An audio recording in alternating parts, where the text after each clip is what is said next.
Every Naruto fan remembers that iconic moment where, following the death of Itachi Uchiha, Obito, who at the time was pretending to be Toby to the members of the Akatsuki, and Madara Uchiha to the likes of Itachi and Nagato and Konan, he thought to himself that had he not kept a few secrets from Itachi, he would have been dead, and even went as far as to say to Zetsu that with Itachi dead now, he was free to attack Konoha. But while this topic over the years, it has led to constant debates on who would win a fight between the two, especially if Itachi knew about Obito's weaknesses. And while I do plan to eventually weigh in on that subject in detail, I do want to take the time now to clear up a set of major misconceptions in the fandom from what I've been seeing over the last few years when it comes to these two. And it goes back to something that the second Naruto anime, Naruto Shippuden, made a mistake when adapting the two Itachi stories into the series, the Book of Daylight and the Book of Midnight, into the Naruto Shippuden anime, which is the real reason why Itachi couldn't stand Obito and why there are so many layers to the Cold War between the two. Obito being the man that Itachi believed to be Madara Uchiha. That's why in today's newest Naruto Explained video, we're going to pull back the curtains on their relationship and we're going to clip a few things that Naruto Shippuden messed up, and thus for if you're an anime only viewer, which I know a lot of you guys are when it comes to Naruto franchise, I'm going to tell you why you have the wrong idea about the relationship, because you're missing out on some much needed context that adds so many more layers to their relationship in general. So on the surface level, it's easy to say that Itachi hated Obito just because Obito was a threat to the Leaf Village as a whole, and he made a promise to Hiruzen to protect the village by spying on the Akatsuki from the inside, and he did live up to his bargain, both by making Konoha off limits to Akatsuki while Itachi was alive, and making himself the person responsible for capturing the Nine Tails, basically protecting Konoha for as long as he could. As long as Itachi was alive, the Akatsuki, they couldn't complete their Biju hunt and they couldn't attack Konoha. Granted, if there were situations like the Kazekage rescue mission or the Akatsuki suppression mission where Naruto just happened to cross paths with members of the Akatsuki because he went out of his way to find them, they had every right to try and capture Naruto. Itachi couldn't run interference, or else he would blow his cover with the Akatsuki, so there were some exceptions to that whole agreement.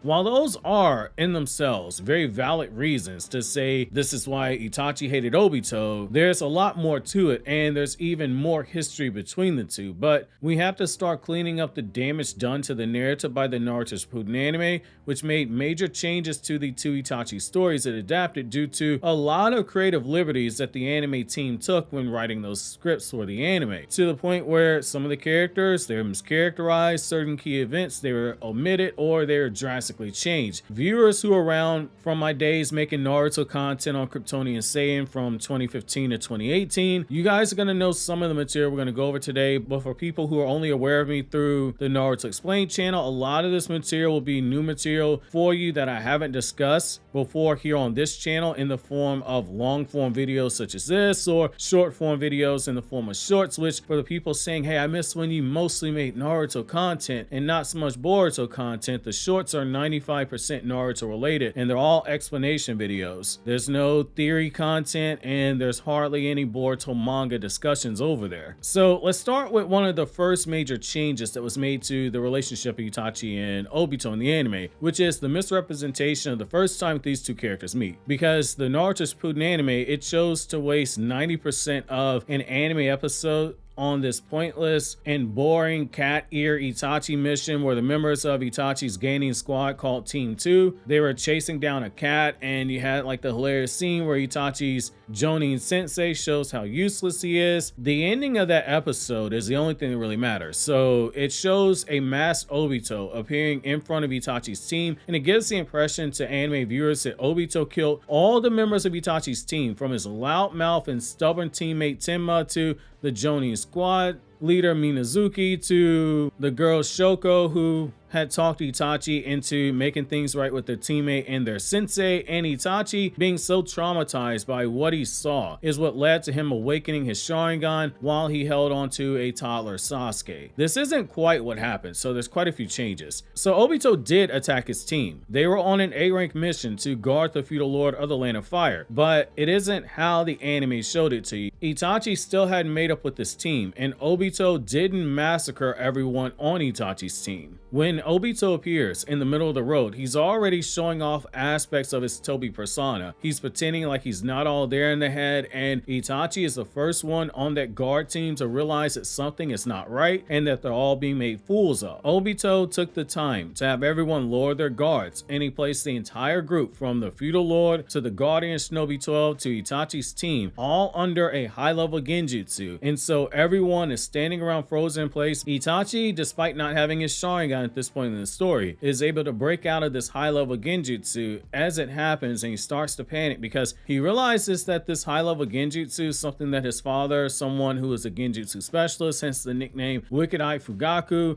had prepared him for, and Itachi begins to wonder if this is an Uchiha, and Itachi begins to freeze up when he sees Obito moving forward. He senses the bloodlust coming off of Obito at the sight of the Konoha headbands. Itachi's teammate Tenma came from a clan that has a strong aptitude for genjutsu, but Tenma had super insane skills with genjutsu to the point where he's bragging about it being his specialty. He's mocking Obito to his face. He breaks out the genjutsu just like Itachi did. Seeing the two gaining break this high-level genjutsu makes Obito applaud them in a mocking way, and he's pushing Tenma's buttons, and Tenma, due to his rivalry with the younger Itachi, upon seeing that Itachi for the first time has not taken charge during a mission, he takes the opportunity to be the one to set the tone. He charges forward despite Itachi taking Obito's laughter as a sign this was a dangerous man. He was going to kill them. This is the first time Itachi's ever sensed bloodlust on a mission, and Itachi's mind goes blank when Obito suddenly uses Kamui to phase through Tenma's attack and use the jutsu to completely disembowel Tenma, leaving his organs outside of his body, because Obito, in the most brutal fashion we've seen Kamui use, he makes himself solid just when Tenma's arm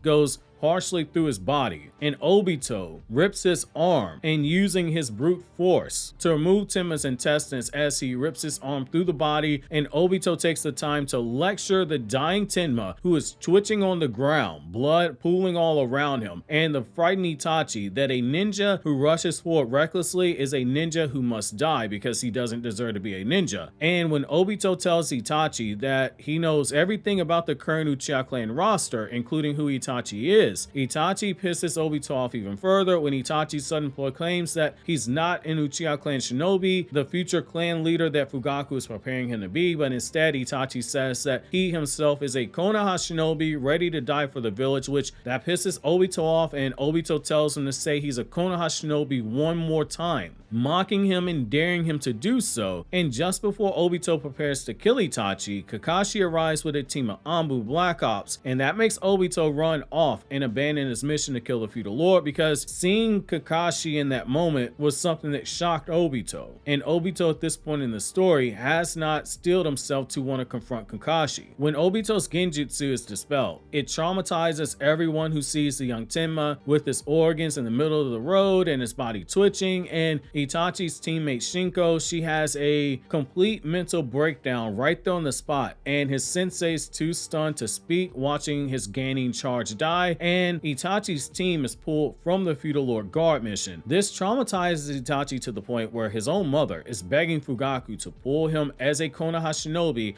and have him placed in the Uchiha police force. But Fugaku refuses, and while Itachi is in the other room reliving the trauma of his teammate dying in front of him and Itachi blaming himself for being too weak to protect him, his Sharingan is newly awakened as Itachi is crying, and his father is telling his mother that his son has way too much talent as a shinobi to be removed from the Konoha ranks, and that Fugaku didn't believe that Hiruzen would even allow it due to how much of a talent Itachi is, and that if Itachi's gonna be a shinobi, he better get used to teammates dying, and he better be willing to get strong enough to protect his teammates if he doesn't want to see more people die in front of him on a mission. With Fugaku's very cold words literally saying teammates die, he'll get over it. Itachi, he never forgot Obito's mask that day, nor did he forget what Obito said about knowing all the current members of the Uchiha clan, and later on in the timeline, when Itachi does find Obito before the Uchiha massacre takes place, he finds Obito curiously in the area of the Uchiha clan shrine where the tablet episode is where Obito was reading it, which has the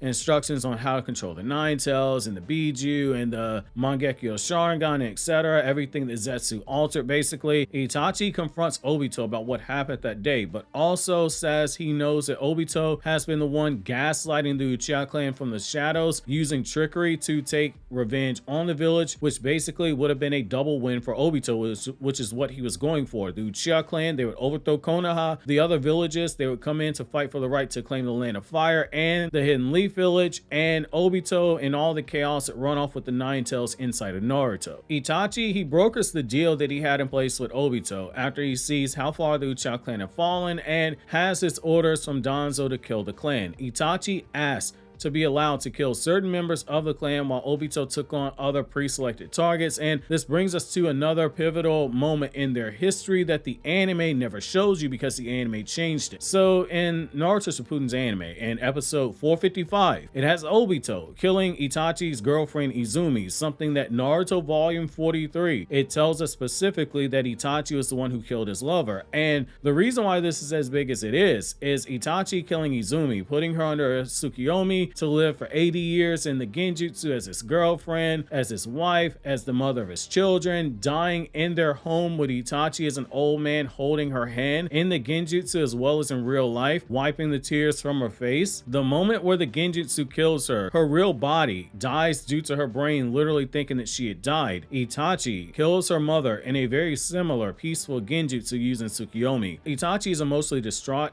outside of Izumi's home. He's collapsed, and we see Obito, someone who knows a thing or two about losing a girl that he loved. He appears next to Itachi, having seen the entire thing transpire from the shadows, and he openly questions whether or not Itachi can even mentally go through with the massacre. And Itachi not only has his temper flare up at Obito, but he cools himself down, and he demands to be allowed to kill all the women and children via Genjutsu so as to not make them suffer the way that Obito would have done. But Obito says, given Itachi's current state of mind after killing Izumi and feeling the pressure of the massacre being on him, he says it's too much for Itachi, and that Itachi's mental state of mind, it would shatter if he had to carry that burden, either at some point during the massacre or afterwards. And Obito says he'll make it quick killing the women and children because his jutsu in particular allows him to deal with screamers in a quick manner. Which is a side note, Obito wasn't technically wrong about Itachi's state of mind. By the time that Itachi confronts Danzo after the massacre, he's barely hanging on mentally, and when he's brought to a cave with Obito, he meets Pain right there in the flesh, and he meets Orochimaru. Itachi has already locked in the conditions with his agreement with Obito. Sasuke, he's off limits. Konoha, it is off limits. The Nine Tails Jinchuriki, it is off limits as well. As long as Itachi is alive, Itachi at the time have pieced together everything that had happened, and he traced it all back to Obito, the man who he believed to be Madara Uchiha. The Nine Tails attack that happened years ago in the village, he knew that it was Obito who caused the village to distrust the Uchiha clan because Obito was behind it. The Uchiha clan suddenly becoming super anti-Konoha following the Nine Tails attack, with Fugaku getting increasing pressure to allow for a coup. Itachi knew it was Obito who was gaslighting from the shadows all of Fugaku's advisors. The Uchiha massacre, it happened because of all the aforementioned things that Obito did, either directly or indirectly, which in turn had Itachi blame Obito for Itachi having to kill his lover and her mother as a test that he could carry out the massacre, and him having to kill his parents and make his younger brother hate him. His hate for Obito, it definitely ran deep, but worst of all, he knew he was in zero position to do anything about it directly because he knew Obito, who he thought was Madara, was stronger than him, and he was one of the few who saw pain in the flesh. He saw the Rinnegan. That's why he took the measures he did, from trying to power up Sasuke through hatred, since it was the fastest way for the Sharingan to strengthen, because the more hatred they feel, the stronger the Sharingan gets. This isn't just the Mangekyo, this is the basic Sharingan as well. He was trying to force him to awaken the Mangekyo either by killing his best friend or knowing that Itachi's own death would do it because of Sasuke's love for Itachi before Itachi massacred the clan. At the end of the day, that was still his brother. It would have triggered his Mangekyo, which it did. And then by having Shisui's crow get set off when Sasuke took Itachi's eyes and he confronted Naruto, where he'll be brainwashed on the spot to use the power of it Eternal Mangekyo Sharingan to protect the village while using Itachi's eyes. That's why he had the Matarasu transcription seal, a one-time use of Matarasu program, to go off at the sight of Obito, because Itachi needed as many bites at the apple as possible to eliminate what he viewed as being the biggest threat to the village and the man he blamed for so much of his suffering. The dynamic between Itachi and Obito, that very silent Cold War, is one of my favorite things about the Naruto story, because it has so many different layers to it, and there is so much symbolism that can be gained from their clash of ideals, which is why I love their dynamic so much. It's why the Obito video essay on the right side of the screen was so much of a joy to write and hand off to one of my favorite editors at the time, because it adds so much to Obito's character. And over on the left, make sure to check out my New Order quirk video if you're a My Hero Academia fan.